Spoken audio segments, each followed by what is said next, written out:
Alright, so the engine is out of the Bronco. Nothing was too bad on it taking it out. No broken bolts or anything. I already replaced the oil pump and tested the pressure with the drill, and it built pressure with the mechanical gauge, no problem.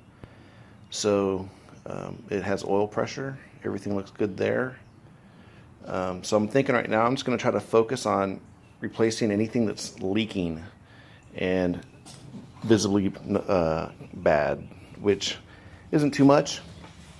Got a little leak that so I took the engine. I'll tell you this first. Took the engine out, cleaned it up. All I did was scrape it with a screwdriver and blow compressed air on it. I haven't run any chemicals or anything to clean up anything because I wanted to be able to see what the engine looked like. Leaking PCV grommet, no big deal. Replaced the valve too. Intake manifold is leaking a little bit here in the back, so I'm going to replace the intake manifold gasket. Rebuild the injectors. Now, down here it's kind of hard to see. Definitely have a rear main leak. I have a repair sleeve and a new rear main to go on, as well as a one-piece rubber oil pan gasket, so I'll be replacing that as well. This was a Colorado truck for a while. A little bit of surface rust, nothing too bad, nothing just looking awful. There's a little bit of an oil leak in the front too, you can see, which is pretty common on these guys.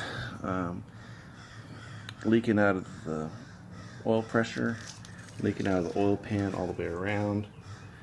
Motor mounts are cracked, so those are going to get replaced, and on both sides, and leak oil pan. But other than that, no signs of leak on the valve covers. Those look good.